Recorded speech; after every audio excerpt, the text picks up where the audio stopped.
Las historias aquí presentadas siempre tendrán un matiz diferente al que muchos esperaban escuchar. Sin embargo, a través de estas narrativas se intenta explicar los orígenes de los capos que han formado el conglomerado de todas las organizaciones hasta el presente conocidas. No se intenta imponer la verdad absoluta, se intenta simplemente dar a conocer la versión de los que hasta ahora se atreven a hablar.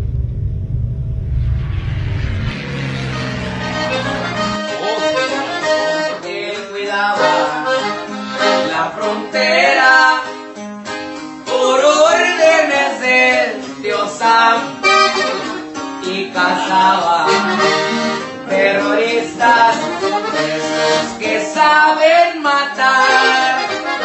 Era el zorro de Ojinaga, Pablo Acosta Villarreal.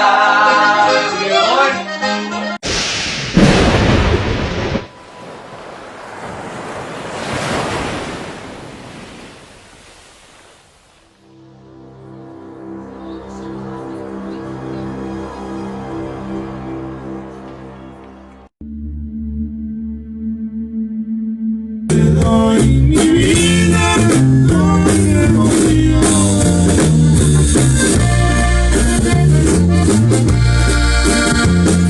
Tú eres el ángel que cuida.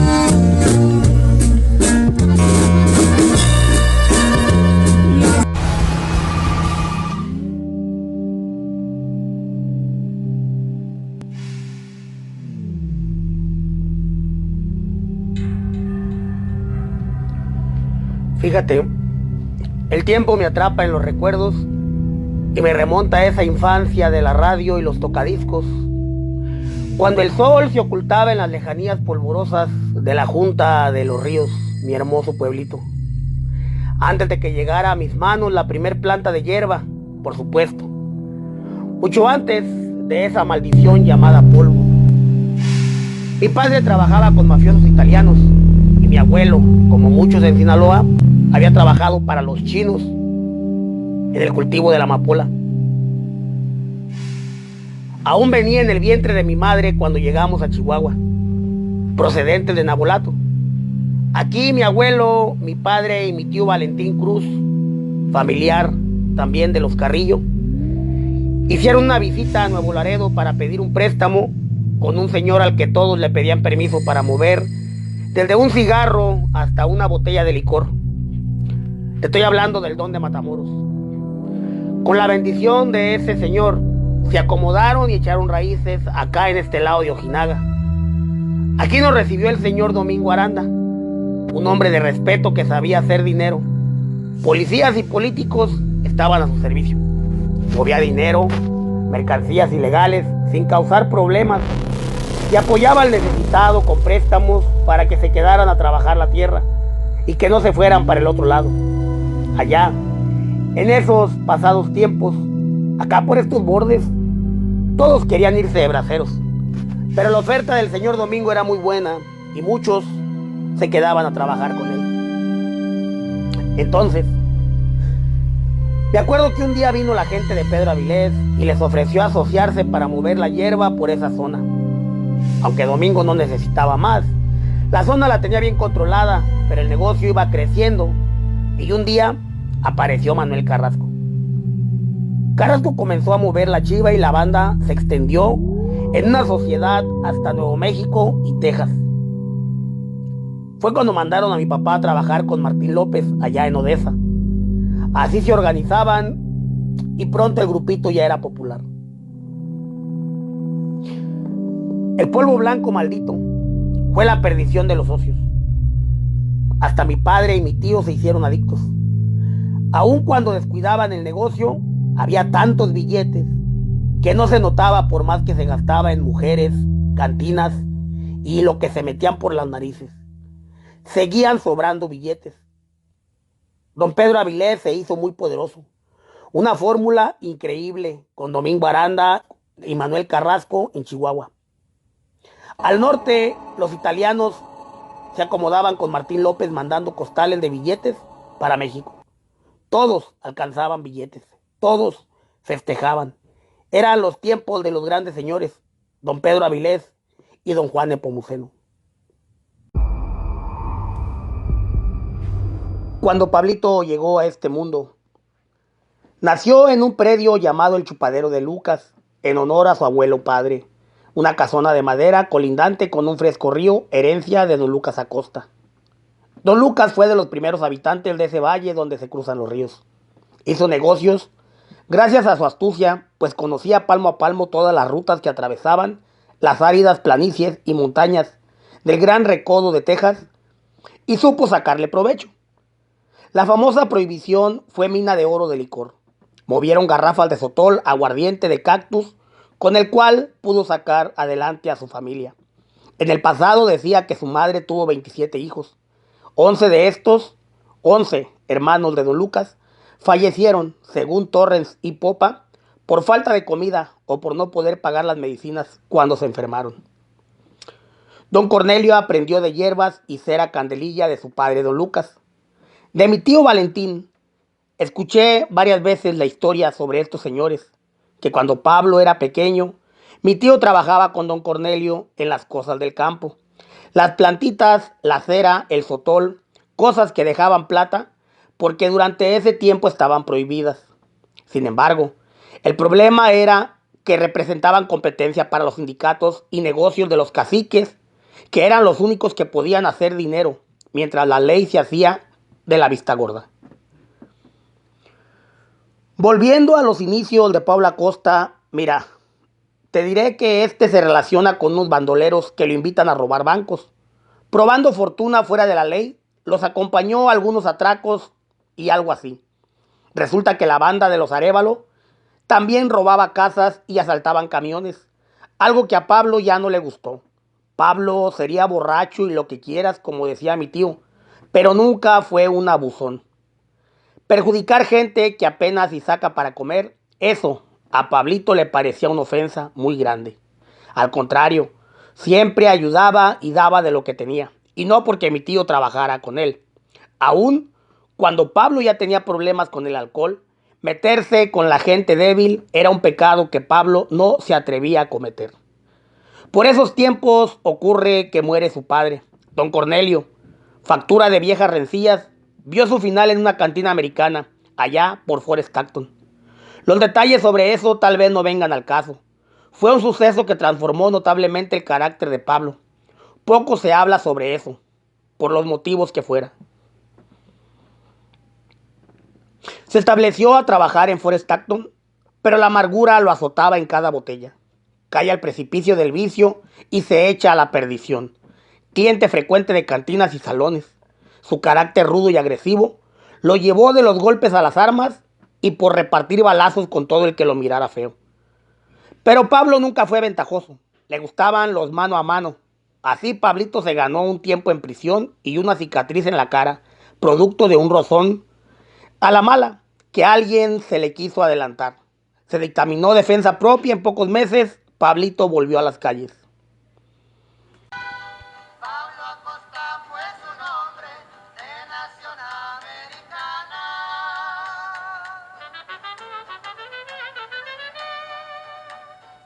Impuesto a jugar con lumbre, sabiendo que se quemaba en las orillas del Bravo.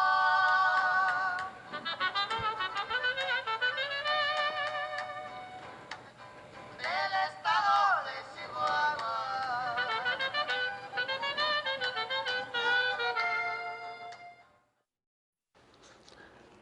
Rehabilitado luego de unos meses en prisión, acude a las fiestas patronales de Coyame en busca del señor Domingo Aranda.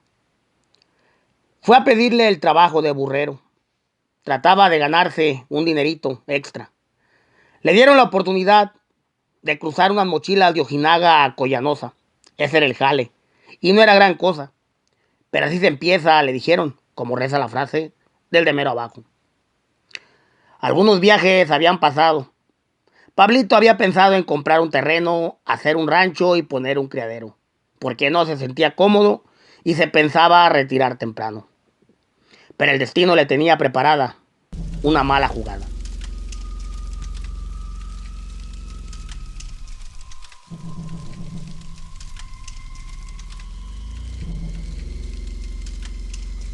Pablito cruzaba la frontera, llevaba el jale pegado en una camisa. De repente, al cruzar, un policía lo notó extraño porque se puso nervioso. Entonces le hablaron a más patrullas. Cuando Pablito avanzaba en una de las calles, fue detenido. Así, pues, le encontraron el cargamento y, escoltado por elementos del sheriff, fue llevado a encerrar a la prisión de Pecos.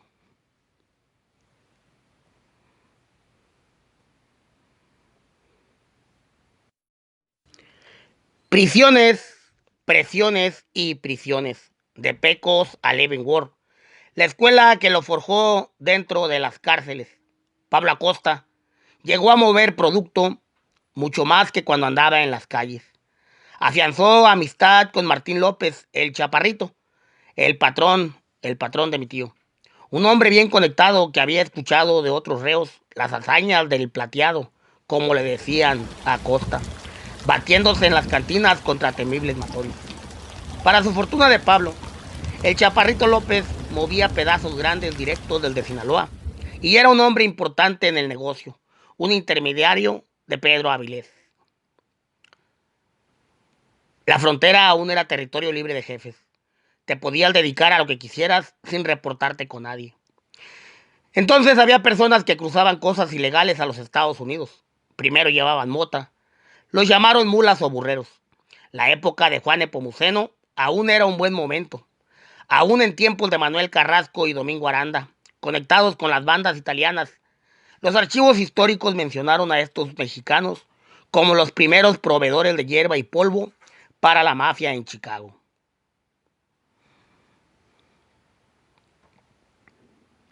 El dinero y la ambición, los problemas también llegaron. El primer encontronazo fue un duelo de titanes. Don Juan Nepomuceno, el don de Matamoros, se molestó con Pedro Avilés porque se estaba metiendo con el mercado que no le pertenecía. Como decía mi papá, que Pedro Avilés sí era muy bravo y cuando se molestaba fijaba una mirada fría. Intentó una contraoferta para el don de Matamoros. El fuerte de don Juan era el contrabando y cobrar protección. Pedro Avilés lo invitó a trabajar con la chiva y la mota. Quedaron en un buen acuerdo. Aunque el don de Matamoros no aceptó, le concedió la autorización a su gente para mover productos y trabajar con Avilés. Los que aceptaban debían depositar una tarifa por cada mula cargada que brincara por ese terreno. Así, ya pasada la tensión, Domingo y su gente comenzaron a mover la merca de Avilés. Te digo pues que Pedro era un hombre tan rudo y feroz que le apodaban el León. Las familias de italianos y las bandas de judíos comenzaron a ver con buenos ojos el negocio de los mexicanos. Domingo y Manuel no se daban abasto con pequeños envíos. Entonces se aventaron a jugarle fuerte. Hablaron con Pedro Avilés para aumentar la producción y este les comenzó a soltar créditos a grandes cantidades. En los primeros meses fueron pagados sin contratiempo. La heroína la surtía Pedro Avilés. La mota y el licor eran negocios de Juan Nepomuceno. Eran mercados diferentes movidos por los mismos hombres. Así llegó la bonanza. Billetes para camionetas y hasta para comprar grandes extensiones de tierra donde se edificaron los ranchos privados.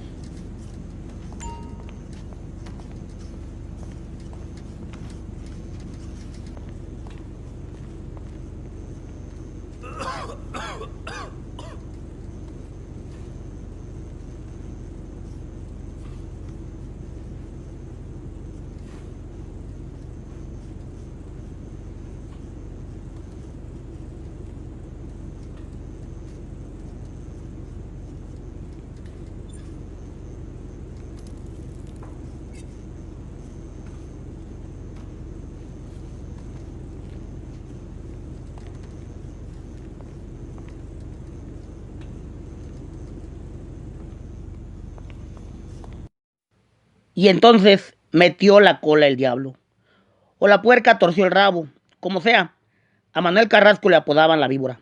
Según se sabe, la ambición llevó a Manuel Carrasco a planear una mala jugada contra su amigo Aranda.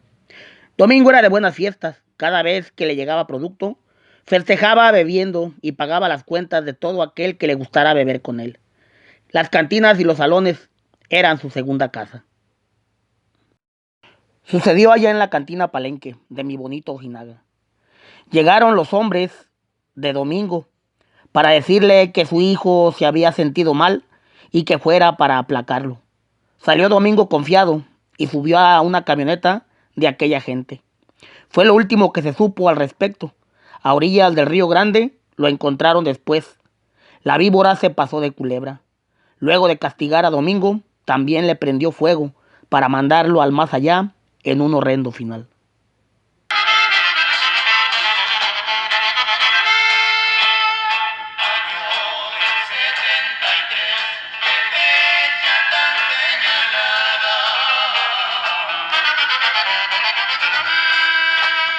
Domingo Aranda fue muerto en la ciudad de Ojinaga.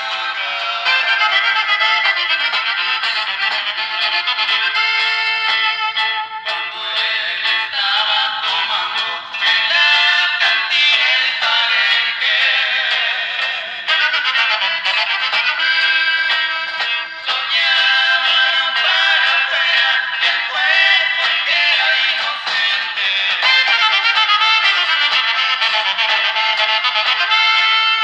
Montaron en la tropa, engañado lo llevaba. Y a él lo buscaba un hijo, en la fiesta lo esperaba.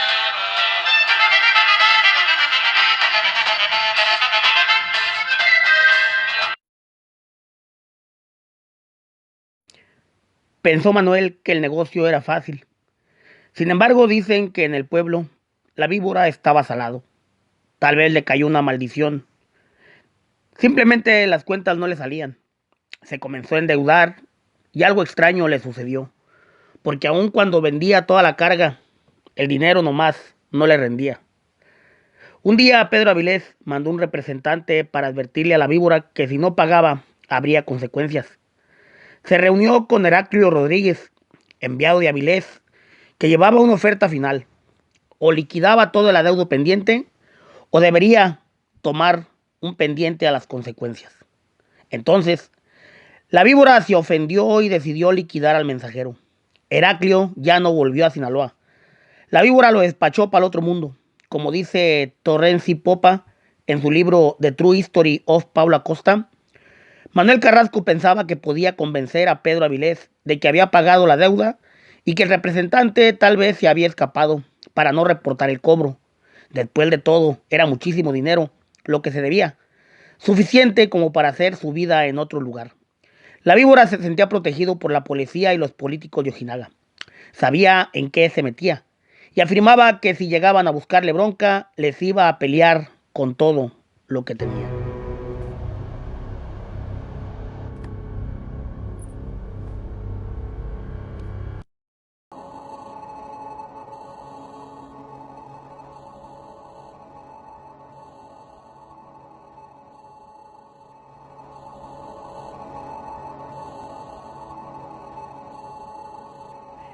Continúa el contacto con su relato, que el mensajero era un familiar de Pedro Avilés. Esto Carrasco no lo sabía, y es porque León de la Sierra no mandaba a cualquiera desde Sinaloa hasta Chihuahua a cobrar esa fortuna si no hubiera sido de su plena confianza. Así que León de la Sierra pues no era tonto, al contrario, se dice que ha sido uno de los capos más inteligentes de la historia. Así que sin más aviso, le mandó bastante gente que en unos cuantos minutos desarmaron a toda la gente y policía de Ojinaga. Fue tanta la movilización que la víbora se alertó y escapó sin que pudieran agarrarlo. Pedro Avilés, al enterarse que se le había escapado el deudor, ordenó a su gente quedarse en Chihuahua hasta encontrar a Manuel Carrasco. Frontera.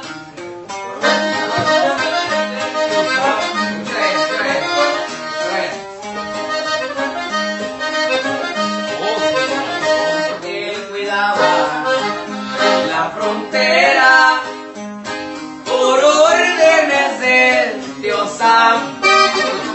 y cazaba terroristas, esos que saben matar.